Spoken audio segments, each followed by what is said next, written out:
یہ وہ دور تھا جب حضرت سلیمان علیہ السلام کی وفات کو کئی سال گزر چکے تھے، تو اس وقت مشرقی وسطی دو حصوں میں بڑھ چکا تھا، ایک حصہ یہودیہ اور دوسرا ملک جو تھا وہ اسرائیل کہلاتا تھا۔ تو اس وقت ایزا نامی ملک میں ایک ایسی شہزادی رہتی تھی، ایزابیل نامی ملک کی شہزادی جس کا نام ایزابیل تھا، اس کے حسن کے بہت ہی زیادہ چرچے تھے، ہر عام و خاص اسے ایک بار دیکھنا چاہتا تھا، یہاں تک کہ عمرہ، بادشاہ اور عام سے عام انسان بھی اسے ایک نہ ایک بار زندگی میں دیکھنا چاہتا تھا۔ جب شعراء شاعری لکھتے تو اس کے حسن کی تعریف کرتے نہ تھکتے، تو ساری دنیا میں اس کا چرچا ہو چکا تھا کہ ایزابیل نامی شہزادی ہے جو کہ بہت ہی زیادہ حسین ہے، اور پوری دنیا کے لوگوں میں یہ بات پھیل گئی کہ وہ کوئی انسان نہیں ہے بلکہ عرش سے آئی ہوئی ایک حور ہے۔ تو لہٰذا یہ جب بات لوگوں میں پھیل گئی، پوری دنیا میں جو لوگ تھے ان کے دل میں یہ حسرت پیدا ہوئی کہ وہ جا کے ایک نہ ایک بار ایزابیل کو دیکھیں۔ تو لہٰذا اس وقت اسرائیل پر اخی اب نامی بادشاہ جو ہے حکومت کر رہا تھا، وہ حکومت کر رہا تھا۔ جب یہ بات اس نے سنی کہ ایزا نامی ملک کی شہزادی ہے ایزابیل جو کہ بہت ہی زیادہ خوبصورت ہے، تو لہٰذا اس نے سوچا کہ مجھے اس سے شادی کر لینی چاہیے۔ تو لہٰذا اخی اب نے شادی کا پیغام بھیجا ایزابیل کے پاس، تو ایزابیل نے اس پیغام کو قبول بھی کر لیا، لہٰذا ان کی شادی ہو گئی۔ اسرائیل کے جو لوگ تھے وہ توحید پرست تھے، وہ ایک خدا کو ماننے والے تھے، اب بھی وہ حضرت موسیٰ علیہ السلام کے دین پر کار فرما تھے اور حضرت موسیٰ علیہ السلام کے دین کی ہی پیروی کیا کرتے تھے، جبکہ ایزابیل جو تھی وہ بت پرست تھی اور بال دیوتا کی عبادت کیا کرتی تھی۔ لہٰذا جب ان کی شادی ہو گئی تو اس نے اخی اب کو بہلانا پھسلانا شروع کر دیا کہ تم اس علاقے میں ایک بال دیوتا کا مندر بناؤ اور اس کی مورتی بھی بنواؤ۔ تو لہٰذا اخی اب نے مجبور ہو کر بال دیوتا کی مورتی بھی بنوائی اور ایک مندر بھی بنوایا جس کی حفاظت تقریباً 400 لوگ کرتے تھے، اور 400 لوگ ہی جو تھے اس مندر کا خیال رکھنے کے لیے اس کے کیئر ٹیکر تھے۔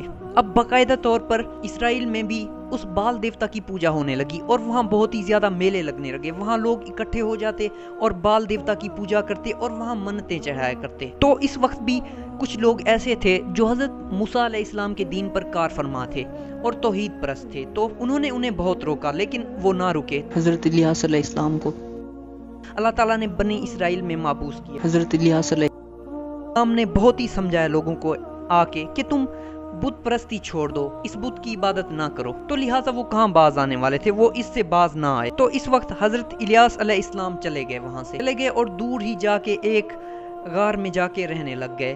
تو اس دوران حضرت الیاس علیہ السلام نے اللہ تعالیٰ سے دعا کی، یا اللہ ان پر رحم فرما اور ان کو ہدایت دے دے۔ ادھر اسرائیل میں حالات اور بھی زیادہ بدتر ہو گئے تھے، بہت ہی زیادہ خشک سالی پھیل گئی اور اتنا ہو گیا تھا کہ وہاں لوٹ مار ہونے لگ گئی تھی، نہ کوئی فصل ہوتی تھی نہ کچھ، لوگ بھوک، افلاس اور پیاس سے مرنے لگ گئے تھے۔ تو اس وقت اخی اب نے اپنے کچھ ساتھیوں کو بھیجا کہ جاؤ حضرت الیاس علیہ السلام کو لے آؤ، اور وہ حضرت الیاس علیہ السلام کو لے آئے۔ تو حضرت الیاس علیہ السلام نے اللہ تعالیٰ کے حضور دعا کی کہ یا اللہ یہاں بارش برساؤ۔ حضرت الیاس علیہ السلام نے اخی اب کے دربار میں کہا کہ جو تمہارے بال دیوتا کے پجاری ہیں وہ بھی اللہ تعالیٰ کے حضور قربانی پیش کریں اور میں بھی قربانی پیش کرتا ہوں، تو لہٰذا جس کی قربانی اللہ تعالیٰ قبول کرے گا تو اسی کا دین ہی آگے چلے گا۔ تو لہٰذا بائبل میں بھی ملتا ہے کہ اللہ تعالیٰ جس کی قربانی کو قبول کرتا تھا، آسمان سے ایک آگ آتی تھی اور وہ اس قربانی کے جانور کو جلا دیا کرتی تھی۔ بال کے پجاریوں نے بھی قربانی کی رکھی اور ایک طرف حضرت الیاس علیہ السلام نے قربانی رکھی، آسمان سے آگ آئی اور حضرت الیاس علیہ السلام کی قربانی کو جلا دیا، یعنی کہ حضرت الیاس علیہ السلام کی قربانی کو اللہ تعالیٰ نے قبول کر دیا تھا۔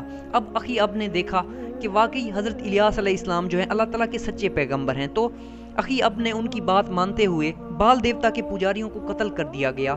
تو یہ بات ایزابیل پر قہر بن کر ٹوٹی اور اس نے سوچ لیا کہ حضرت الیاس علیہ السلام کو نہیں چھوڑوں گی، میں اسے قتل کر کے ہی چھوڑوں گی۔ تو لہٰذا اس نے حضرت الیاس علیہ السلام کو قتل کرنے کا پکا ارادہ کر لیا۔ تو اس وقت حضرت الیاس علیہ السلام نے بھی ہجرت کا سوچا اور وہ ہجرت کر گئے، بال کے پجاری تھے ان کو قتل کروا دیا۔ تو یوں معاملات چلتے رہے۔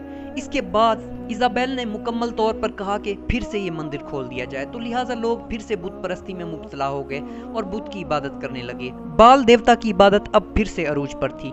تو یہ بات جب حضرت الیاس علیہ السلام نے دیکھی ان کو بہت ہی زیادہ دکھ ہوا، بہت ہی زیادہ ان کو افسوس ہوا، اور وہ اللہ تعالیٰ سے دعا کرنے لگے کہ یا اللہ ان کے حصے میں اگر ہدایت ہے تو انہیں ہدایت دے، نہیں تو ان پر عذاب نازل فرما۔ لیکن اللہ تعالیٰ نے ان پر عذاب نازل فرمانے کا فیصلہ کر دیا تھا۔ تو لہٰذا اس وقت یہودیہ اور اسرائیل کی سرحد پر وحشی قبائل آباد تھے جو کہ بہت ہی زیادہ جنگجو اور وحشی قبائل تھے۔ تو لہٰذا اللہ تعالیٰ نے ان کے ذریعے سے ہی بنی اسرائیل پر عذاب بھیجا۔ اسرائیل کے اندر گھس گئے اور بہت ہی زیادہ قتل و غارت کرنے کے بعد آخرکار دربار تک پہنچ گئے۔ وہاں جا کے انہوں نے دیکھا کہ ایزابیل ہے، ایزابیل کو انہوں نے پکڑا اور ایزابیل کو قتل کر دیا۔ اور یہ بات تاریخی شواہد میں ملتی ہے کہ ایزابیل کی لاش کو باہر پھینک دیا گیا اور اسے جنگلی کتوں نے نوچ کے کھایا۔